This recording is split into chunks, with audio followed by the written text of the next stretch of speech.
अस्य श्रीशिवकवचस्तोत्रमन्त्रस्य ब्रह्मा ऋषि अनुष्टप्छन्द श्रीसदाशिवरुद्रो देवता ह्रीशक्तीनं कीलकम् श्रीं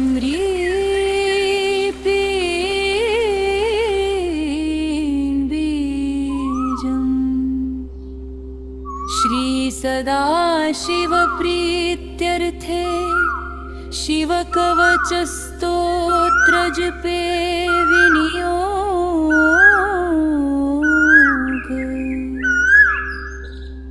कर्पूरगौरं करुणावतारं संसारसारं भुजगेन्द्रहारम्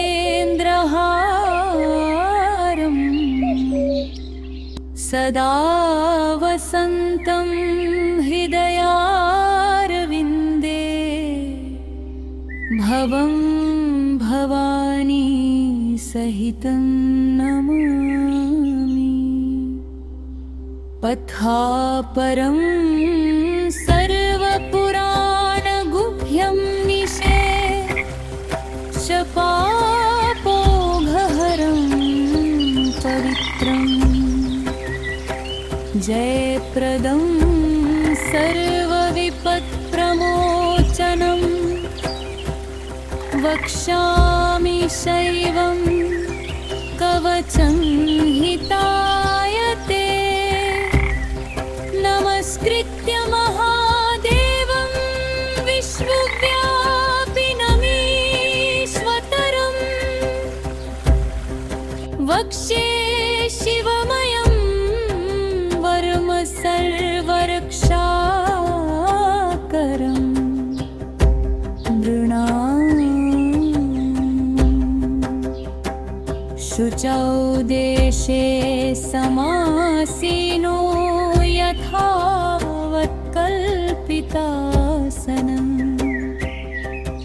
जितेन्द्रियो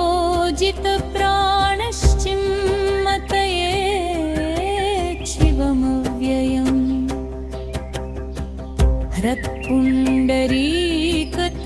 हृत्पुण्डरीकतरसन्निविष्टं स्वतेजसा व्याप्तनभोऽवकाशम् अतीन्द्रियं सूक्ष्ममनन्ततत्यन्ध्यायेत् परानन्दमयं महेशम्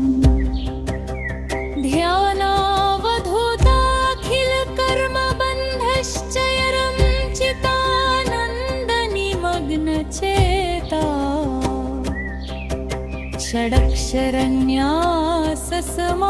षडक्षरन्याससमाहितात्मा शैवेन कुर्यात् कवचेन रक्षाम्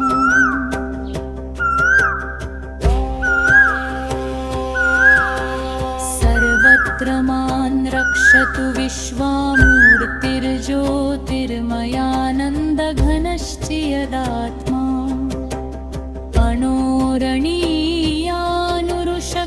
अणोरणीयानुरुशक्तिररेख स ईश्वर पातु भयादशेषात् यो भूस्वरूपेण बिर्भीतविश्वनो आयात्स भूमेर्गिरिशाष्टमूर्ति योपान्स्वरूपेण ऋणान्तरोति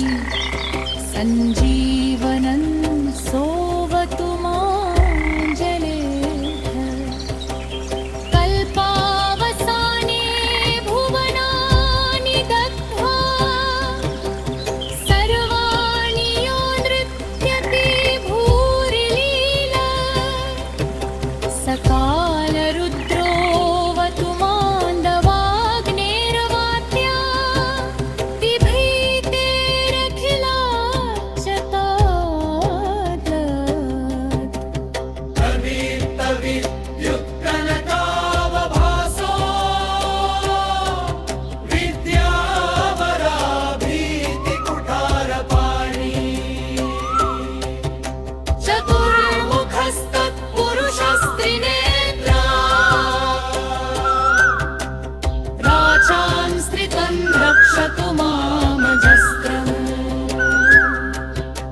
कुठार वेदाङ्कुशपाशशूलकपालढक्काक्ष गुणान् दधान चतुर्मुखो नीलरुचिस्त्रिनेत्र पायाद घोरो दिशि दक्षिणस्याम् कुन्देन्दुशङ्खस्फटिकावभासो वेदाक्षमाला वरदाभयाङ्क त्र्यक्षश्चितुर्वक्प्रवृप्रभाव सद्योऽधिजातो वस्तु मा प्रतीच्याम् वराक्षमाला भरदं कृतास्त सरोज किङ्किल्कसमलवरबलया त्रिलोचनश्चायरु चतुर्मुखो मा पायादुदीच्या दिशि वामदेव वेदाभ्येषां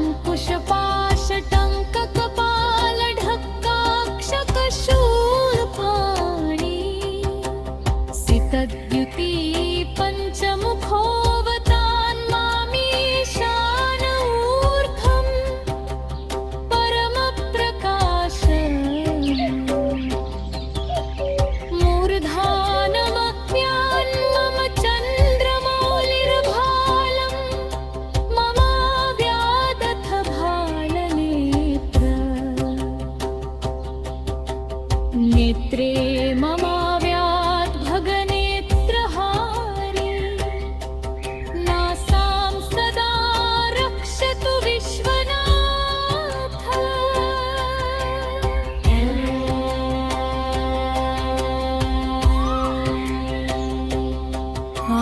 आयच्छ्रति मे श्रुति गीतकीर्ति कपोलमव्यत्सततम् कपाली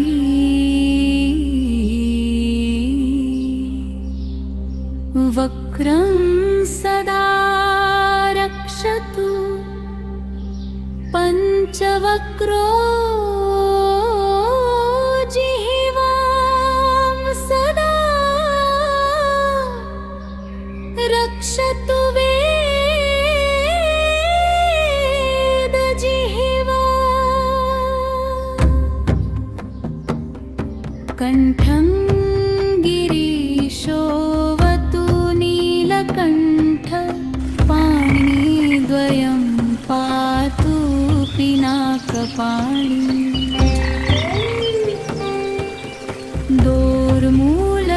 दोर्मूलमव्यान्मं धर्मवाहुर्वक्ष स्थलं दक्षमहतको व्याते मनोदरं पातु गिरीन्द्रधन्वा मध्यं ममाम्यान्मदनाथकारी हेरम्बतातु मम पातु नाभिं पायात् कटिं धूर्जटिरीश्वरो मे ऊरुद्वयं पातु कुबेरमित्रो जानुद्वयं मे जगदीश्वतरो जङ्घायुगं पुङ्गवकेतुख्यात पादौ ममाव्यत्सुरवन्द्यपाद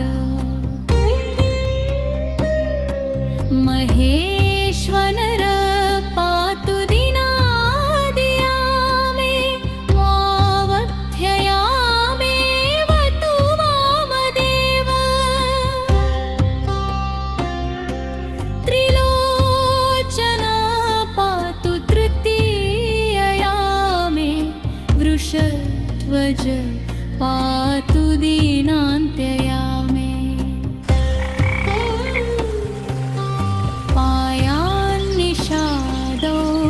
शशिशेखरो मां गङ्गाधरो रक्षतु मानिशीथे गौरीपति पातु निशावसाने मृत्युञ्जयो रक्षतु सर्वकालम् अन्तःस्थितं रक्षतु शङ्करो मां स्थाणुं सदा पातु बहिः स्थितमाम् तदन्तरे पातु पति पशूनां सदा शिवो रक्षतु मां समन्ता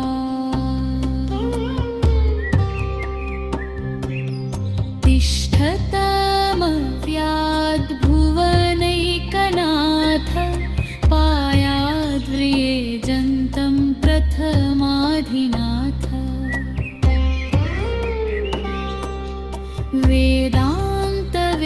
वेदान्तवेद्योऽवतु मां निषन्नं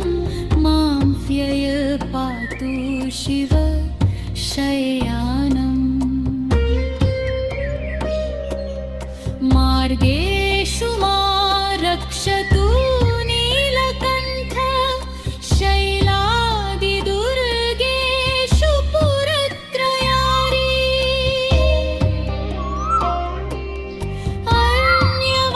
अरण्यवासादि महाप्रवासे पायान् मृगव्याध उदारशक्ति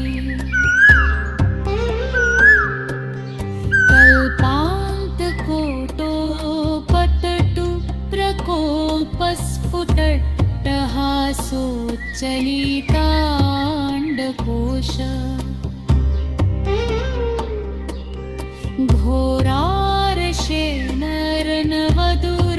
घोरार्षेणर्नवदुर्निवारं हा भयाद्रक्षतु वीरभद्र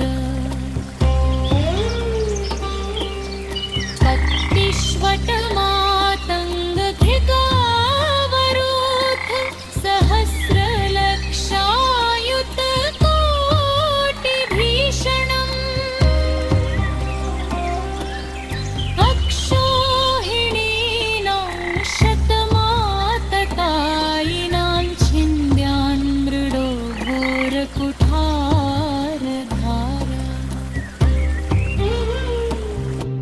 निहन्तु दस्युं प्रलयानलार्चिर्ज्वलत्रिशूलं त्रिपुरान्तकस्य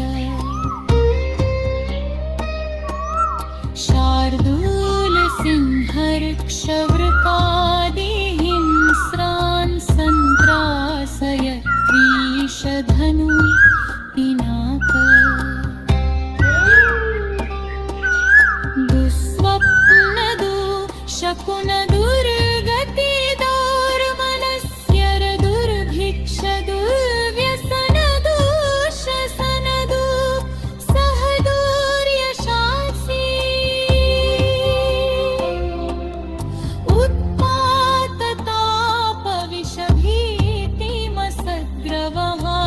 उत्पाततापविषभीतिमसद्ग्रवहार्भिव्याधिंश्च नाशयतु मे जगतामधीश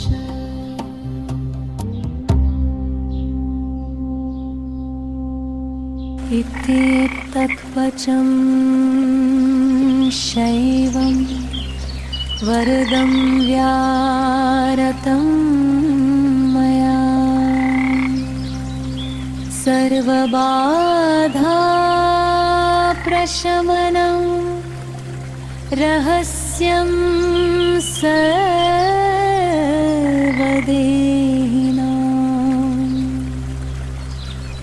यसदा धारेन्मर्त्य शैवं कवचमुत्तमं न तस्य जायते क्वापि भयं शम्भोरनुग्रहात्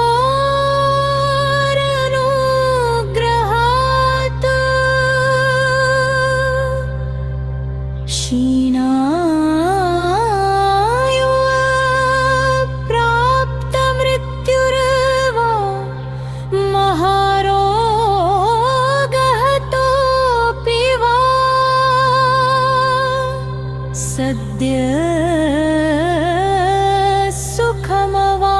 सुखमवाप्नोति दीर्घमायुश्च तविन्दति सर्वदारिद्र्यशमनं सौमङ्गल्यविवर्धनम् यो धत्ते कवचं शैवं सदेवैरपि पूज्यते महापातकसङ्घातैर्मुच्यते चोपपातकैः देहान्ते मुक्तिम् आप्नोति शिववर्मानुभावत त्वमपि श्रद्धवत्स शैवम् तव च मुत्तमम् धारयस्व मया दत्तं सद्य श्रेयो ह्यवाप्स्यसि इत्युक्त्वा वृषभो योगी तस्मै पार्थिवसुनवे ददौ शङ्खं महरावं खड्गं चारिणीषूदनम् पुनश्च भस्मसंमत्र्य तदङ्गं परितोऽस्पृशत् गजानां षट्सहस्रस्य द्विगुणस्य बलं ददौ भस्मप्रभावात्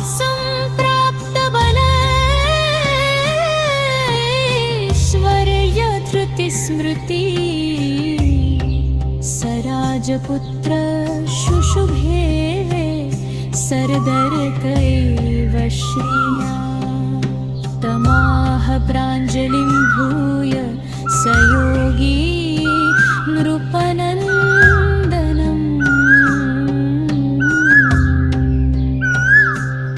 एष खड्गोष मया दत्तस्तपो मन्त्रानुभावित शितधारमिमं खड्गं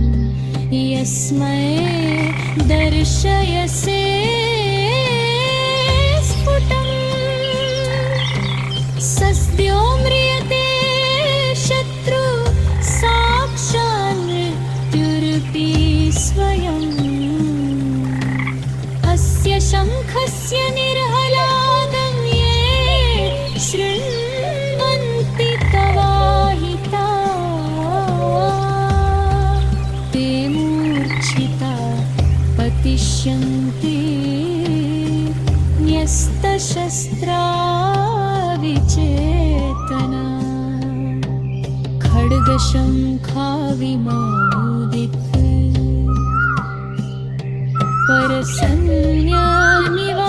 परसन्न्यनिवासिनो आत्मसैन्यस्य पक्षाणां